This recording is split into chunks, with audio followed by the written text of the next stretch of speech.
magandang buhay, beautiful faces of the universe. A day in my life as a student performer. So ayan, may rehearsal kami ngayon for the Arts Cultural Show. Dito sa Abal Theater together with the different performing groups of Lady Normal University, the Music Harmony, Sirang Theater, Tingog Dumagsa, Hip Hop Generals, Dance Company, and of course, the Banda Dumagsa. So we're preparing this for the upcoming Foundation Week. Ayan, kaya super busy ang iba't ibang grupo. For the pagod at gutom na naman ang mga katawan dahil sa bakbakang rehearsal. Ayan, sleepless nights na naman kami nito para maging successful ang event. Malaking paghahanda na naman ito para makapagbigay ng magandang show para sa ating mga audience. Kahit rehearsal pa lang ay bigay todo na at may dress rehearsal pa. Ready? Play music, Mikey, and play.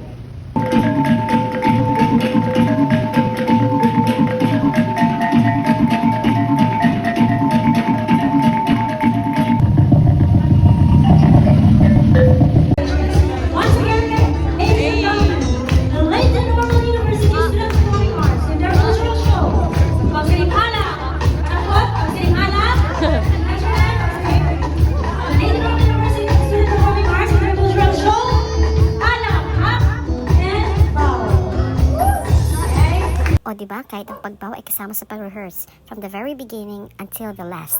Yan yung pag-rehearse namin. At ngayon, we're preparing for the pictorial. Pakak! Si ate girl, parang may-ari ng 100 lupain. Di mo kinala. Mga Miss Universe ang atake. Charis! Nag-pictorial kami at nag-video para sa teaser. Ayan, with the Banda Dumagsa. Ito yung sinasabi kong dress rehearsal kung saan sinusuotan namin yung gagamitin namin for the show para makapag-adjust din. At kinabukasan na yung event. Taran! And this is my final look for the show. Ayan, pakaganda-gandahan. Let's go!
Umaaura na si ate girl.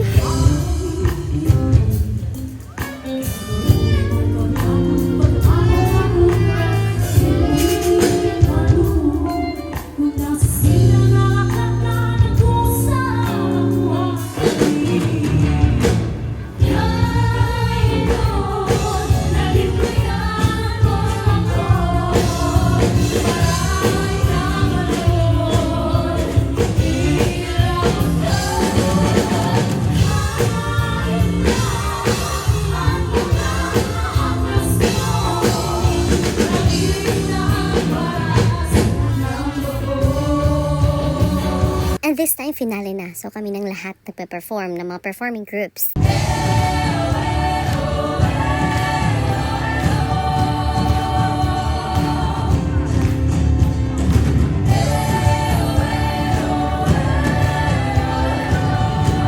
At ayan, tapos na ang show at tinawag na ang iba't ibang grupo para magbigay ng final bow.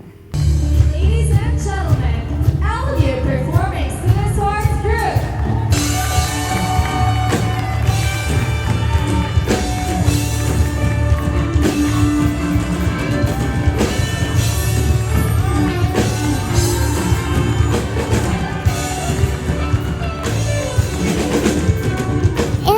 Tapos na din yung show namin, the sleepless nights, the very effort ng mga performing groups. Ayan, ay nagmunga din ng very successful event. Ayan, aura-aura muna tayo dito together with the performing groups. At ito yung mga gorgeous ladies na kasama ko from Banda Dumagsa. Ayan, diba? Hindi halatang mga pagod. Very hype ang mga energy, Pero hindi nyo alam sa likod ng mga ngiti na yan. ay nagkukubli ang mga i-give up na mga events sa labas, like yung mga gigs, para lang makapag-rehearse. Ayan yung mga rehearse namin na late na, ayan o, at yung mga ACADS namin na na-delay yung pasahan. Pero okay lang, naging successful din naman. This is my life as a student performer, kaya kailangan lumaban. And that's all for this year's performance together with the Lady Normal University performing groups. Thank you for watching and have a nice day. Bye!